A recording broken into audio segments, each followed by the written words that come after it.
ক্ষতিগ্রস্ত হওয়াটা অত্যন্ত বিষাদের, অত্যন্ত কষ্টের, অত্যন্ত যন্ত্রণা এবং অশ্রু সম্বরণ করা অনেক কষ্টকর।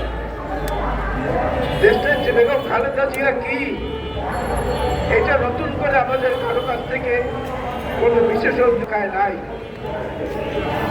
গোটা বাংলাদেশ মনে হয় গত কিছুদিন ধরে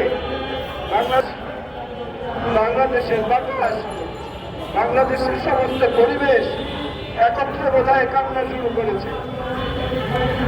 এই বাংলাদেশের মানচিত্রের বাইরে পৃথিবীর যেখানে যেখানে যত বাংলাদেশি আছেন, এমন কোন ভাষার হৃদয় নাই যারা দেশটি বেগম খালেদা জিয়ার আজকের অবস্থার জন্য চোখের অশ্রু বিসর্জন না করেন, হাত তুলে আপনার কাছে মোনাজাত না করেন, এমন একটি মানুষ মনে হয় খুঁজে পাওয়া যাবে না। আপনারা জানেন এই ভদ্রমহিলা তার নিজের স্বামী হারা হয়েছেন, নিজের সন্তান হারা হয়েছেন, এর যুগ ধরে তার নিজের আর এক পুত্র, তার পুত্রবধূরা, তার নেত্রীরা, তাদের সংস্পর্শ থেকে তিনি বঞ্চিত। বাংলাদেশের মানুষকেই তিনি পরিবার বানিয়েছেন, গোটা বাংলাদেশকে তিনি তার হৃদয়ের মানচিত্রে স্থান দিয়েছেন। আজকে তার জন্য আমাদের দোয়া করতে হচ্ছে আল্লাহর কাছে। এক কাপড় থেকে বাড়ি থেকে উচ্ছেদ করা হয়েছে, 6 বছর থেকে কারাগারে রাখা হয়েছে বিনা চিকিৎসায়। আমি আমার নিজের মায়ের মৃত্যুর খবর শুনেছি কারাগারে থাকতে। আমার নিজের মায়ের মৃত্যুর পরে আমার অশ্রু এতটা ধরেনি দেশ নেত্রী বেগম খালেদা জিয়ার জন্য।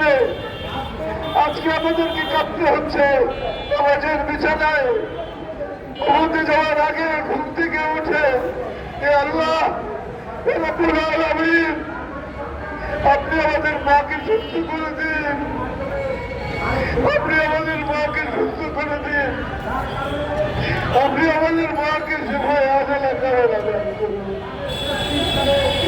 আপনি বাংলাদেশের মানুষের কল্যাণের জন্য, বাংলাদেশের মানুষের আকাঙ্ক্ষা পূরণের জন্য আল্লাহ আপনি তাকে সুস্থ করে দেন।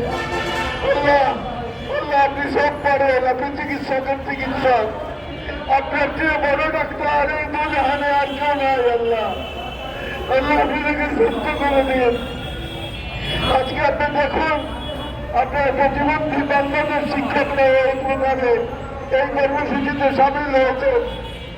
আপনি ওখানে চোখের অশ্রুর মূল্য দিন। আল্লাহ হাসপাতালের সামনে দেখেছি, মুখের সামনে লেখা ধরে দাঁড়িয়ে আছে, ডাক্তার সাহেব আবার ফুসফুস দিন, আমার মাকে বাঁচিয়ে দিন।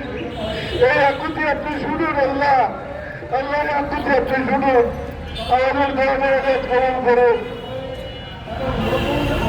আমাদের মাকে সুস্থ অবস্থা আবার আমাদের কাছে ফিরিয়ে দিন।